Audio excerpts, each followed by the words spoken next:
línea al gobernador del Banco de México, mi querido Alejandro Díaz de León. ¿Cómo estás? Muy buenas noches. Sí, tenemos Alejandro, ¿me estás escuchando? Hola David, muy buenas noches, es un gusto estar contigo. Buenas noches, Alejandro. Oye, a ver, explícanos las decisiones que hoy toma la Junta de Gobierno de Banco de México, comenzando por, de una manera interesante, de una manera inteligente, adelantar la decisión de política monetaria una semana. Sí, son básicamente tres acciones que damos a conocer el día de hoy. Una es, pues, el adelantar la decisión, que era para el jueves de la semana que entra. La segunda, que es reducir la tasa en 50 puntos base.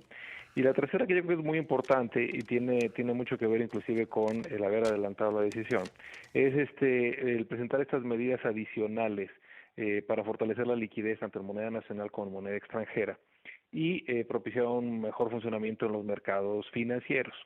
Estas tres medidas, y algunas de ellas no tienen precedente, creo que es importante describirlas. La primera es una reducción del depósito de regulación monetaria. El Banco de México, como otros bancos centrales, en ocasiones le pide a la banca que haga algún depósito en la institución y es básicamente un depósito obligatorio. Ese depósito tiene un orden de magnitud de más de 300,000 millones de pesos y lo estamos reduciendo en 50,000 millones, lo que va a implicar que se les va a liberar a la banca comercial 50,000 millones de pesos para poder otorgar crédito, mantener líneas de crédito y apoyar un poco. Sentimos que en las siguientes semanas puede haber algunas empresas o algunos de sus clientes pueden enfrentar necesidades de capital de trabajo importantes por una reducción temporal en sus ingresos. Y en ese sentido, pues esto les va a ayudar a tener un poco los recursos necesarios para hacer ese financiamiento adicional. La segunda es una reducción en el costo de la facilidad de liquidez o una ventanilla de liquidez que tiene el banco con la banca múltiple. El costo que se tenía antes era un poquito arriba de 2 veces la tasa de fondeo diario y está modificándose a un costo de 1.1 veces el costo de fondeo, es decir, una reducción significativa para aquellos que necesiten liquidez y a lo mejor no encuentran una venta fácil o un mercado líquido para vender algún título, que puedan venir y recibir financiamiento del Banco Central contra esa garantía.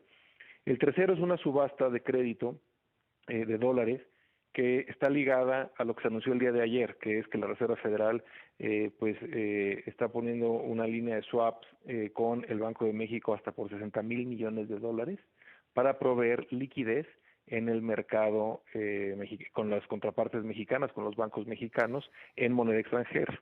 Y esto sentimos que es muy útil para evitar que se generen pues estas presiones en el fondeo en moneda extranjera. Y la cuarta, que es una relacionada con los formadores de mercado, que es una figura que tiene la Secretaría de Hacienda y Banco de México es el agente financiero, básicamente para mejorar y robustecer esta figura, permitiéndoles rotar y administrar mejor sus títulos con una permuta de valores gubernamentales y la otra con un mayor incentivo a que puedan comprar títulos con base en la subasta primaria. A mí me parece que es un paquete de medidas poderoso. ¿Cuál es el objetivo, Alejandro, que tienen este paquete de medidas? ¿Cuál es el objetivo central? El objetivo central es un mejor funcionamiento en los mercados, tanto el mercado de valores gubernamentales, el mercado de fondeo en moneda nacional y en moneda extranjera. Dentro de la Junta se habla de, pues, de lo que parece hoy obvio, ¿no? De un incremento en los riesgos para la economía, mayores presiones de inflación. Es una situación, siempre lo decimos, que la siguiente Junta a veces parece que va a pasar demasiado tiempo. En esta pasó mucho menos, pero las cosas cambiaron diametralmente, ¿no?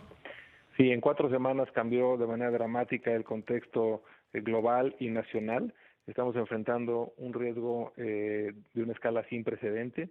A diferencia de 2008, el choque y no viene por el lado de las instituciones financieras, sino en este caso por un riesgo de salud que está desarticulando por el lado de la producción, por el lado de la oferta y también por el lado del gasto, el gasto de los hogares y el gasto también de las empresas, y con una afectación económica todavía difícil de cuantificar, de identificar, tanto en las economías avanzadas como emergentes, y esto está haciendo que esté muy desanclados los mercados financieros, que inclusive los bonos del Tesoro norteamericano sea pues difícil hacer operaciones. Eso inclusive lo hemos visto por el lado de la Reserva Internacional que nosotros invertimos. Es un mercado que inclusive siendo el más líquido y profundo del mundo, pues está enfrentando también dificultades.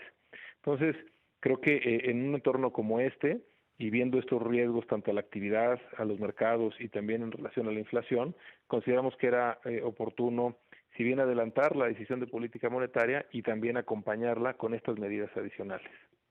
Ahora bien, qué tan cercano es el riesgo de una crisis financiera derivada de esta crisis de salud? Yo creo que la gran pregunta es qué tan persistente y cuánto va a durar esta crisis de salud. Si recordamos el H1N1, cuando hubo claridad de que había un tratamiento eficaz como el Tamiflu, el Ostamivir, pues realmente esto cambió las cosas.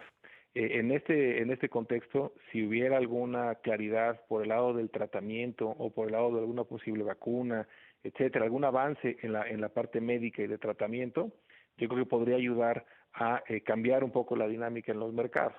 En el caso contrario, si esto persiste, pues puede dar lugar cada vez a mayor incertidumbre respecto a algunas empresas, respecto a si pueden o no sostener las necesidades de capital de trabajo que tienen que cubrir sin los ingresos o con las afectaciones que tengan en sus ingresos o en sus ventas, y entonces esto pues va a tener otro tipo de dudas, ¿no? ¿Qué tan sólido está el sistema financiero mexicano? Digo, porque sabemos que esto depende, y lo dices yo creo que muy bien, depende del tiempo que dure, del tiempo y del momento que se encuentre, el día que alguien diga, ya encontramos cuál es la medicina que funciona, se empieza a distribuir, se acaba el problema y veremos el inicio de la recuperación. Mientras tanto, no. Mientras Ujú, tanto, pues ujú. el caso de China es un caso atípico que están logrando contenerla por la vía del aislamiento social, pero no es suficiente.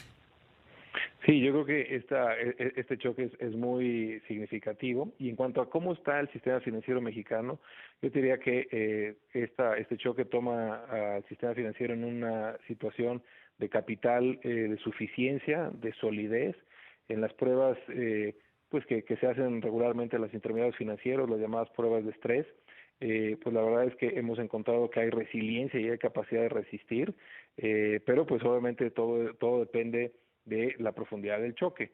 Nosotros esperamos que este exceso de capital que tienen la mayoría de las instituciones les ayude a poder sobrellevar esta dinámica, y también, curiosamente, en la medida en la que refinancien y den mayor oxígeno a su propia clientela, pues también estarán obrando no solo en beneficio de sus clientes, sino también en beneficio de sus estados financieros y de la salud de su cartera, porque les darán un poquito más o posibilidad de mantenerse al corriente. Yo casi diría que son necesarias facilidades regulatorias para que puedan hacer reestructuras, prórrogas y o quitas, ¿no?